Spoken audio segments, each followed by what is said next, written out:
Hey guys, welcome to the library again. I'm here again in the library because I have another great book to share with you. This book is called Japan Country Living, Spirit Tradition Style. It is written by Sylvester Katoh, photographs by Shin, Kimura. It was published in 1993. So this is a book that we have had for many years now, and it's a really fun book to just pick up and look at the pictures and get some fun ideas. So here's the back. Let me see. Yeah, so basically this is a really fun book. I consider it like the Eastern version of my Tasha Tudor's Heirloom Crafts, which I showed to you before, because it's like a book that shows, it's totally different, totally different worlds. But these are books that show a particular way of life and craftsmanship and a way to keep the home and a way to run the home in a way that's different than a modern way. So but I've really spent a lot of time with this book. The past week or so, I've actually had more time to dig into it, because usually I'm the kind of person that with a picture book, I really look at the pictures, and then maybe I look at the captions, and then maybe after that I might read something. But I had some time this week to really dive into this book and read a lot, and I read some really cool stuff that I want to share with you. So this book, basically the author had been able to travel through Japan to the countryside and visit some older houses that she calls country houses. And the country houses are built in the old style, so they have the thatched roof, and they all have a fire pit in the center, which is the main place where they would be doing their cooking. And something interesting is there's no chimney.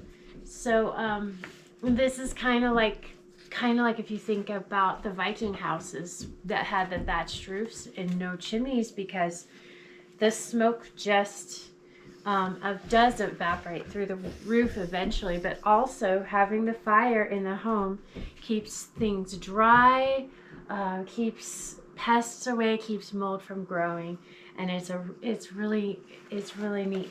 So I don't know if you can see this picture, but this shows a thatched roof where moss is growing on it, and in any season it might just look like part of the countryside. You would have moss growing on in summer, and you would have snow in winter, and it would look like just part of the mountain. All right, you guys, here is another picture of moss on the thatched roof. Here is an earthen wall. So one thing that the author really loves about these homes is that they are mostly made out of natural materials.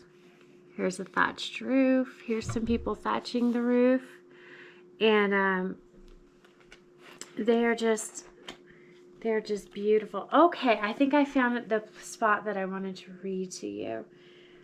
This little section is called Materials and Makers, and it says, in Japan there is a certain insistence on beauty in all craftwork. Stated another way, the connection between rural Japan's material world and spiritual world was traditionally in the crafts. Things made by hand were first and foremost offerings to the gods, in true and sincere acts of belief. Deep within these honest works is a piety and devotion that speaks out to me as I look at them, or better still, live with them. But country crafts also answered the needs of everyday living. They were practical as well as beautiful. The Japanese craftsman has been sufficiently romanticized, but the essential message of what he did and how he did it is somehow still not fully grasped in the West. Simply, the Japanese craftsman allowed materials to speak directly. This does not mean sloppy work or lackadaisical technique or a surrender to natural forces. To the contrary, the Japanese craftsman had awesome knowledge of technique and used it with power and equally awesome skill. This might better be called wisdom, the kind that comes from direct personal experience. The country potter dug his own clay and knew in detail just how to refine it according to its nature.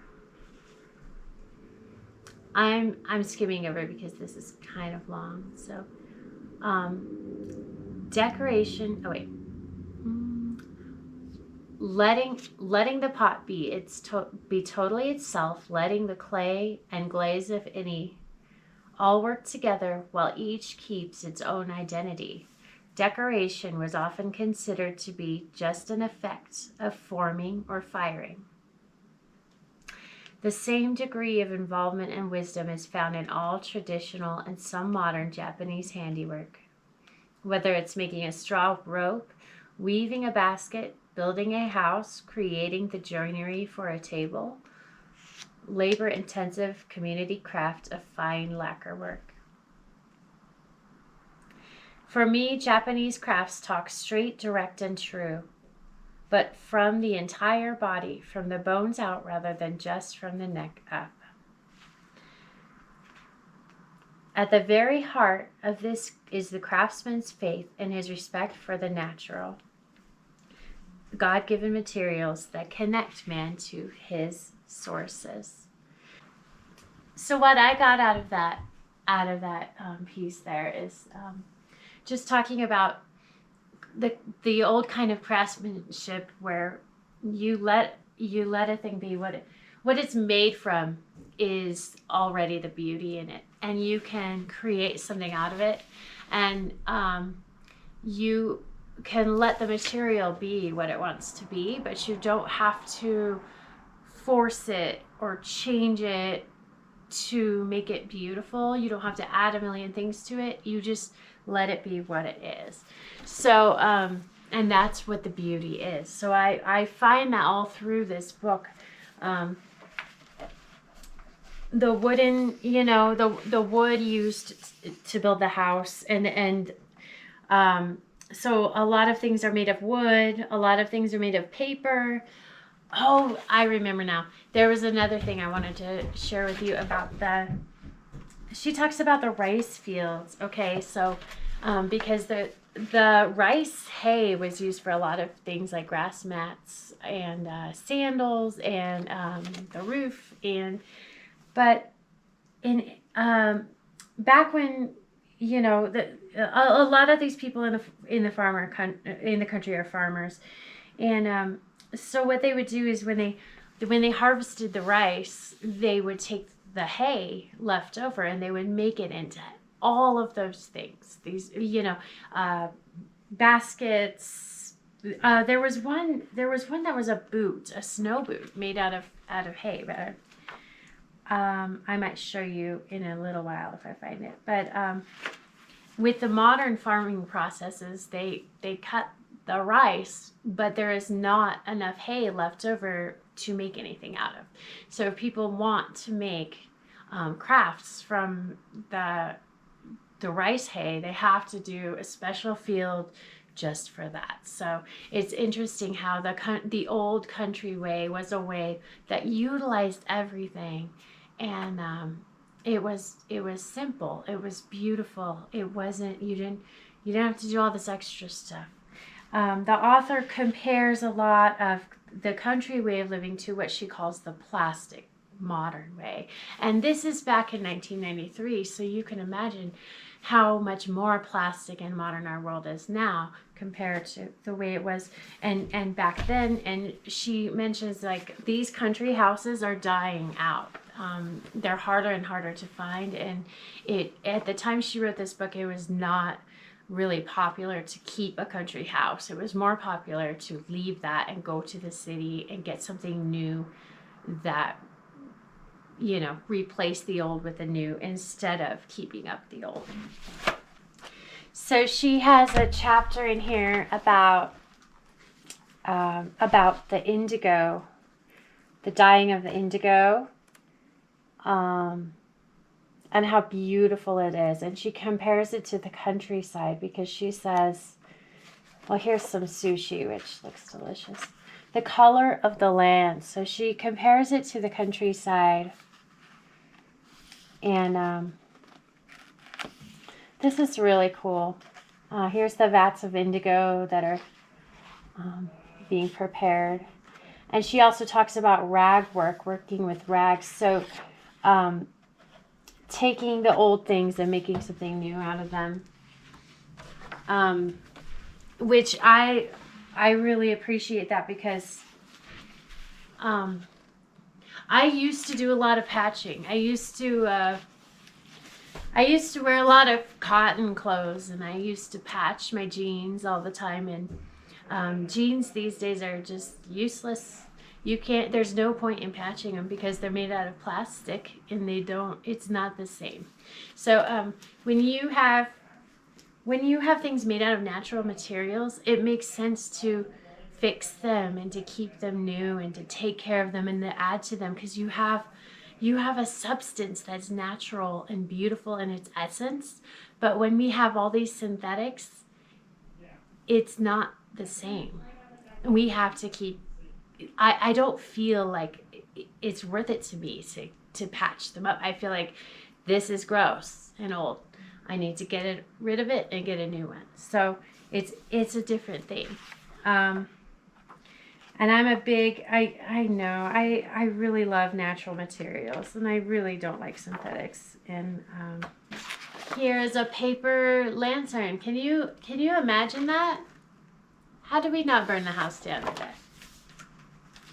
I think it's incredible. This is beautiful.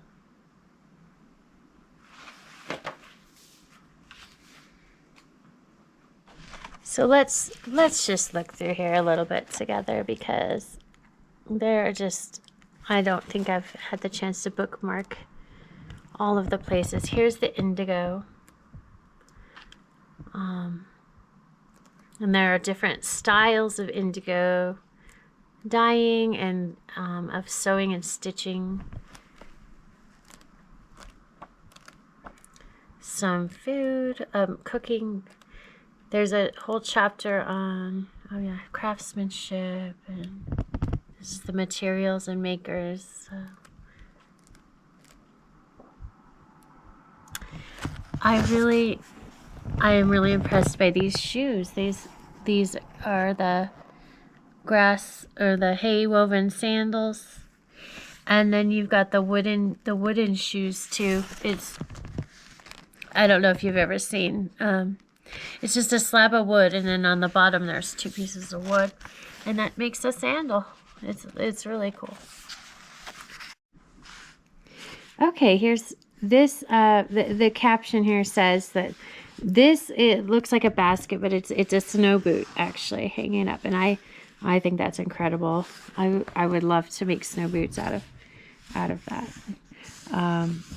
It's a really cool rocking chair. All right, so I just wanted to share this book with you guys. So if you're ever out walking around and you're at an old bookstore and you see this book, you might as well grab it because it's a good one. Very inspirational. And other than that, all I have to say is I'll see you guys next time. I hope you have a great week. Bye-bye.